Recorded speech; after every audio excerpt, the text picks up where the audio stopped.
Let me just warn you from the beginning that this is a sad tale. So if you're prone to crying or emotions, something like that, you might want to get you some tissues before this starts, or just tune out now, because this is a terrible saga.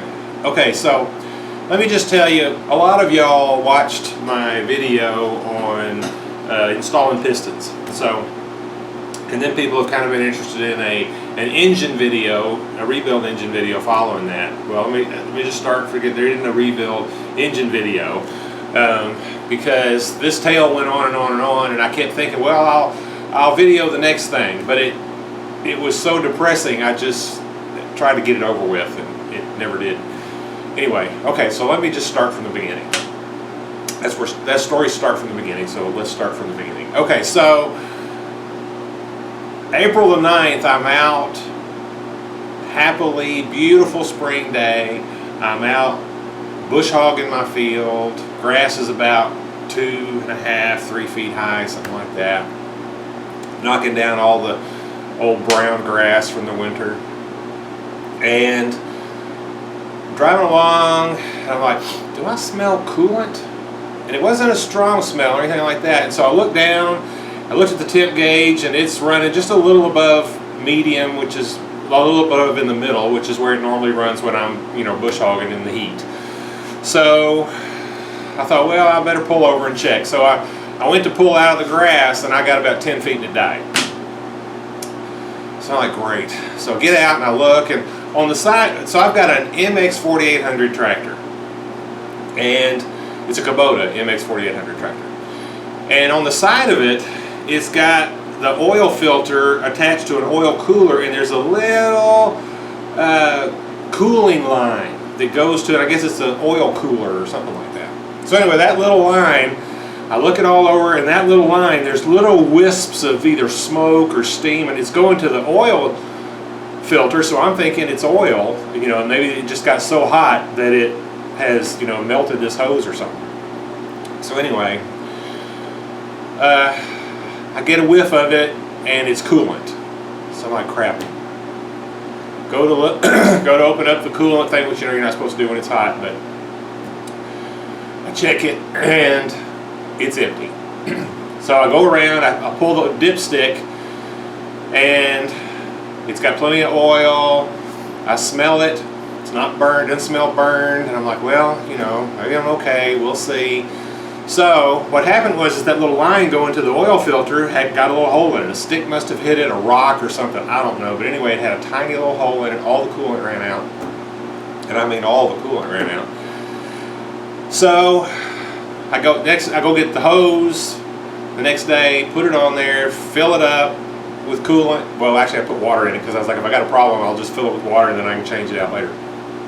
So I fill it with water, and I go start it up, and it starts right up. I'm like, okay, that's really good. But then I'm like, is there a knocking noise? I can't really tell, because diesel engines are kind of loud anyway. So I take it, I was down in my field, so I take it up to the house. I'm climbing the hill, and I'm thinking it's got as much power as it normally does. Everything sounds good. But the more I listen to it, I'm like, there's a knocking noise in there. And here's a video of the sound it was making. I took this video to kind of listen to and send to some people and see what they thought of the noise. So here it is. Okay, so that's the noise it was making. So I thought, okay, well, I posted it on a tractor forum, and they're like, well, it's your piston rods knocking. You've lost your bearings in your connecting rods. So I'm like, okay. So I drop the pan off, and I take the caps off the connecting rods, and those bearings look brand new. I mean, they've still got the little tiny little lines in them from where they were, from the mold that they were made in. I mean, this tractor's got 300 hours on it, and they look like they were brand new. So I'm like, well, so I put it back together and did a few other things and tried it again, still knocking. All right, so I got to shorten this story, because the story goes on for about 2.5 months. So anyway, I called the Kubota dealer because I really don't want to work on it. I'm like, you know, if I've got to take this thing apart, I really don't want to do that. So I call in, I'm like, okay, what's it going to cost me for you to rebuild my engine? They said, well, we don't rebuild engines. If you need a rebuild, we put in a new engine. I said, well, okay, well, how much is a new engine? Well, it's like $12,200 and something dollars plus shipping and taxes. It'll come to $13,500. I'm like, holy cow. So I'm like, okay, well, you know, just suck it up, do the work, pull it apart, see what the problem is. All right, so I open it up, tear it down, pull the head off, everything on the head looks good, and I get to the pistons, and here, so while I was at the Kubota, while I was talking to the Kubota guy in the service shop, he said, well, if you ran out of coolant, he said, it's probably your number 3 piston. He said, that's the farthest from the coolant, and that's normally what happens. He said, if you could just put a new piston in there, then we can do that for you. Otherwise, we're going to have to change out the engine. And I said, okay, well, what's it going to cost me to get you to, you know, just switch out that piston? He said, well, if everything goes, if it's just that piston and we don't have to do anything else, he said, you're probably looking at a couple $1,000s. And I'm like, okay, well, you know, I might have paid that. But then I thought, well, if it's not that, then I'm going to have to pay, you know, $13,500 plus about $2,000, well, another $2,500 to put it in, so it's going to be $16,000. So I'm like, okay, so now back to, I take the head off, look in there, and here's the pistons. Now this is, which one's which? All right, this is the number 3 piston right here. You can see all this galling on here, and the cylinder bore, which y'all I didn't take a picture of, I'm sorry. The cylinder bore is scored where you can hang a fingernail on it. So it's got to be bored out. Now, I was really surprised when I pulled the head off that these Kubota engines, and this is a V2403, these Kubota engines don't have cylinder liners. I've rebuilt other tractor engines and a few small engines like an Onan generator and some stuff like that, but every one I've ever seen has cylinder liners, and if you know what those are, you know, if your pistons are ruined and your cylinders are bad, you just pop there's a liner that slides down in there, you just pop that out, you throw it away, you put the new one down in there, put your new pistons in, and basically you've got a brand new engine. Okay, well, the Kubotas don't work that way. And I got mad about it, and I looked up the John Deeres and thought, well, maybe I should have got a John Deere. Well, the John Deeres in this size class don't have cylinder liners either, apparently. So I didn't do extensive research, but what I looked at, you know. Okay, so I called a friend of mine who runs an engine rebuild shop. That's what he does. That's his Monday through Friday, 8 to 5 job every day. Told him my problem. He said, okay, so I took it over to him. He said, yeah, I can bore this out for you. It's going to have to be bored out to clean up these marks. So make a long story there short. So Kubota doesn't make a rebuild kit for, I don't know, for any engines, or at least this engine. They don't make a rebuild kit. So you have to buy literally every single gasket, every piece that you need, every bearing, everything, by each piece to put your engine back together. So I asked that friend of mine, I was like, do you know anybody who has a rebuild kit for this engine? And sure enough, we found somebody who had one for about $900. So we ordered the rebuild kit. It came in, it had the wrong pistons in it. So I called them. They're like, well, you can ship it back to us, and then we'll put the new pistons in there and we'll ship it back to you. Probably take a couple of weeks. And I'm like, well, how about you just ship me the pistons, and then can I return the old pistons to you, and you can give me back my money for the pistons that I bought? And they said, sure, you can do that. As a matter of fact, you can return whatever you didn't use out of the rebuild kit, and we'll credit you for the whole thing. It's like, okay. So I spent another like $400 on those, because the pistons from Kubota are about $200 a piece. So it would have been, well, $800 for double the price to get Kubota pistons, which is what I should have done, by the way. All right, I guess. I'm not sure what the issue was. But anyway, so get the kit. So I take the kit to him. He had the pistons in his hand, and I even said to him, hey, would you go ahead and put the rings on there for me and make sure everything's right before I, bring it home? Yes. So I do that. He charged me almost nothing to bore it out, put the piston rings on for me, and all that. And he went through the head, made sure everything was there, replaced all the parts in the head, and lapped the valves and all that. Okay, so bring it home, put it back together, and put it, and a tractor, when you do a tractor engine, if you've never done one, okay, so you've got the back end of the tractor, and then you have the motor, and then you have the front end of the tractor, and the motor holds the whole thing together.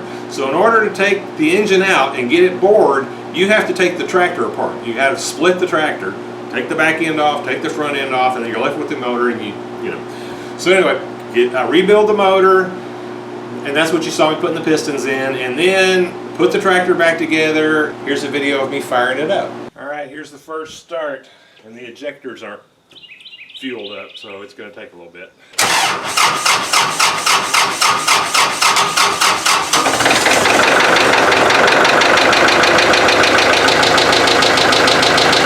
And I'm like, is that knocking still there? Can't really decide, but I'm like, you're just imagining it. I'm just making it up in my brain. Okay, so get in it, take it for a little test drive, because it's idling fine, running great, and take it up the hill, and it dies. I'm like, well, okay, probably had some air in the fuel lines. So I just wait about like 10 seconds, hit the key again, boom, off she goes, and I go down and around, and I'm coming back, it dies. I'm like, well, I must have a fuel leak somewhere. So I come back and I check it all over, and sure enough, I had a couple of things that I had not tightened up correctly, completely. So I don't know if they were leaking or not, but they weren't real tight, so I tightened everything up, took parts of it apart so I could get in there and tighten up with the injectors and all this, and did all that. Okay, so anyway, to make a really long story short, over a 2-week period, I kept going. I got a fuel leak and tracing it down, and I replaced the fuel filter, did all kinds of stuff. Finally, I'm test driving it the last time, and it dies, and it won't start again. This is the first time it wouldn't just almost immediately start right back up. So I'm like, crap.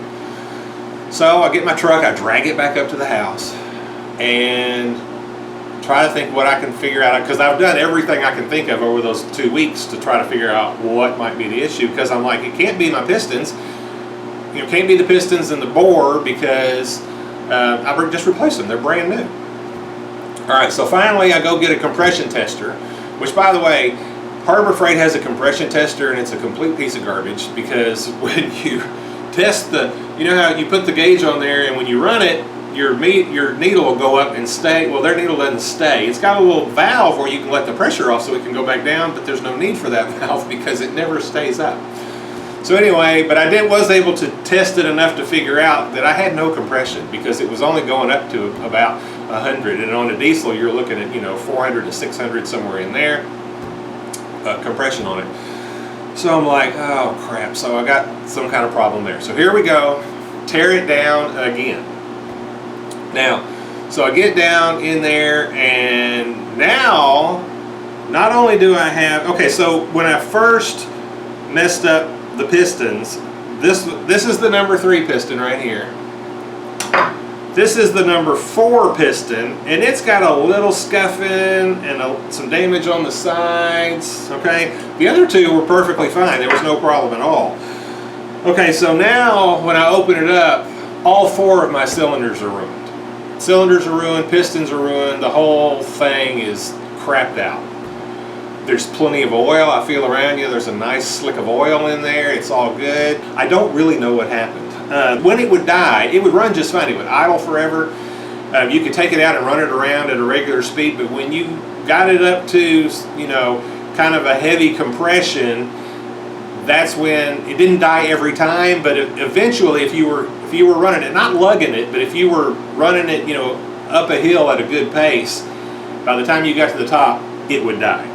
That's why I thought, well, it's using a lot of fuel, and by the time it gets up there, it's starved itself of fuel and it's dying. That wasn't the problem. So anyway,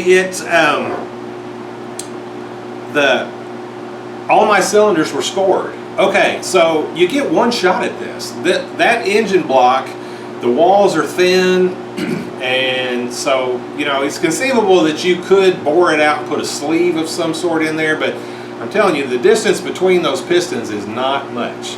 And by this time, I was about a month and a half or so into this thing, and I was done. I'm like, I am done. I'm just going to buy a new engine. So I call him again. I check the price. It's going to be $16,000 for him to put a new engine in, and having rebuilt it and all of that, I ran me about $1,500. So, you know, now I'm looking at $17,500 that have gone into my tractor because I'm rolling along mowing and I get a little hole in the coolant line. Okay, so, for just, you know, go back to the thermostat. I don't know if y'all know this, but, you know, it's like this on a car too. If you don't have any coolant, your temperature gauge isn't going to get hot. Your engine will lock up, burn up, whatever, and your temperature gauge, if it doesn't have coolant going across it, it doesn't work. So when I looked at it and I saw that it was just a little above, you know, that consoled me for a second to pull out of there, but I also knew that if I was out of coolant, it wasn't going to work. All right, so back to the story. So finally I'm like, okay, well, I'm just going to have to buy an engine and put it in myself, save that last $2,500. So I'm still not done. This doesn't fix it. So then I buy a new engine. All right, they get it in like a week. They had 3 of them in Georgia, which is not far from me, and so which I was very pleased because, you know, all this COVID stuff going on. It might have been I couldn't get an engine for 10 years. So anyway, there was an engine. There was 3 of them. So they ordered one of them. They sent it to me. I go pick it up at the dealership. I look at it. It's pristine. Now the crate, this thing comes in a steel, purpose-built crate. Which, you know, I mean, they got lots of money to build this crate because I paid $13,500 for this engine. So the only thing wrong, one of the legs was bent a little bit, but not anywhere near the engine. It was pristine. The guy at the shop, before he called me, checked it out. I brought it home. I had it in the back of my truck. I looked at it. There wasn't a scratch on this engine. It was perfect. So I install it. Get it installed, and I go to start hooking up the lines. And on top of the valve cover, I see that the little plastic cap that covers the pipe coming out the top of the valve cover, this is a picture of it right here. You can see it's got a little crease in it. Okay, well, not only is it creased, but it's painted, and it's perfectly painted. Okay, so it got creased before it was painted. So I took a picture of it, and then I pulled it off, and you can see now in there that pipe is smashed. Okay, and I'm thinking, well, it's just the end of the pipe. I don't really care because I can slide the hose on and clamp it down. It'll be fine. But then I noticed next to it there's this little rail that runs across the top of the injectors, and one of the little plastic pieces on there, the little T that goes down in the injector to return diesel that's not used, that little plastic piece is snapped off. And I'm like, well, crap, I'll have to replace that little rail. All right, so I look at it and I realize that it's not just snapped off, the top of the injector is smashed. So now, I call the dealership. I'm like, okay, y'all, I've got a bad injector, and my understanding is if the injector is replaced, you have to reprogram the computer. Oh, by the way, when you buy a new engine for $13,500 from Kubota, not only do you get a new engine, but you get a new computer that goes with it, and you get a new muffler that's got all that, you know, EPA crap in there. So it's a little bit more than just an engine.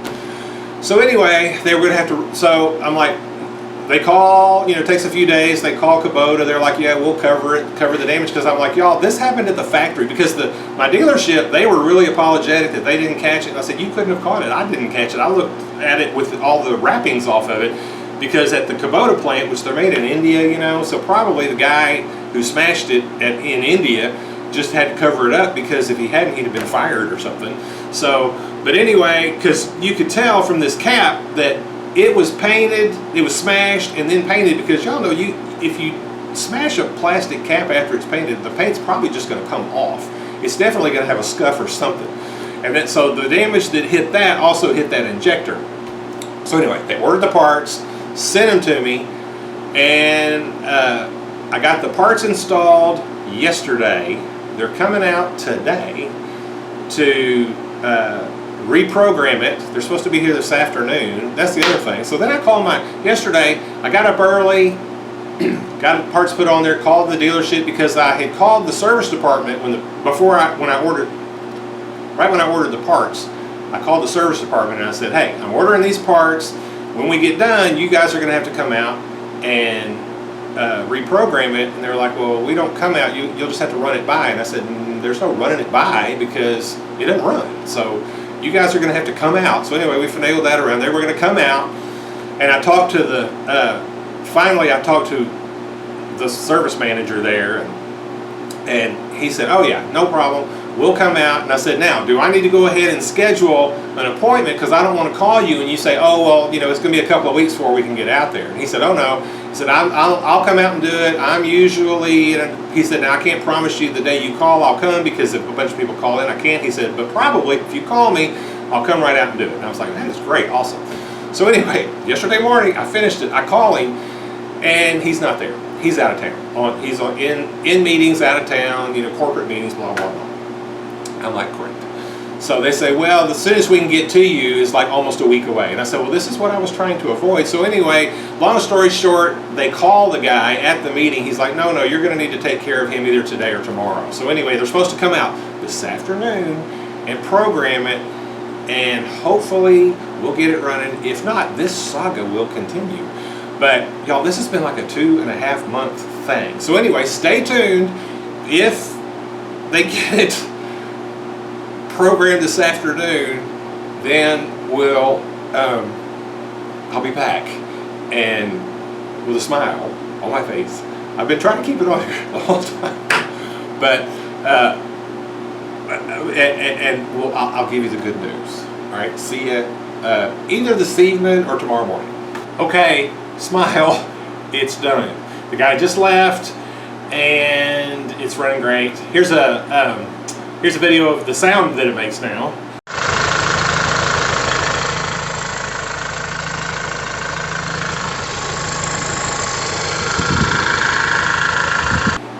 It's still got a kind of a clatter noise there, but that's just kind of how diesels do. So I mean, the guy that came out to program it for me, I was like, that sounds good, right? He was like, yeah, it sounds great.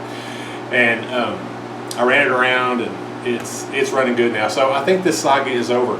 Anyway, I hope you enjoyed this story. I don't know if that's the right word for it anyway, but anyway, thank you for watching and sharing my pain. If you have a story, a like story, I would love to see those in the comments down below. Love might not be the right word, but it would be interesting to hear other people's experiences. Thank you for watching.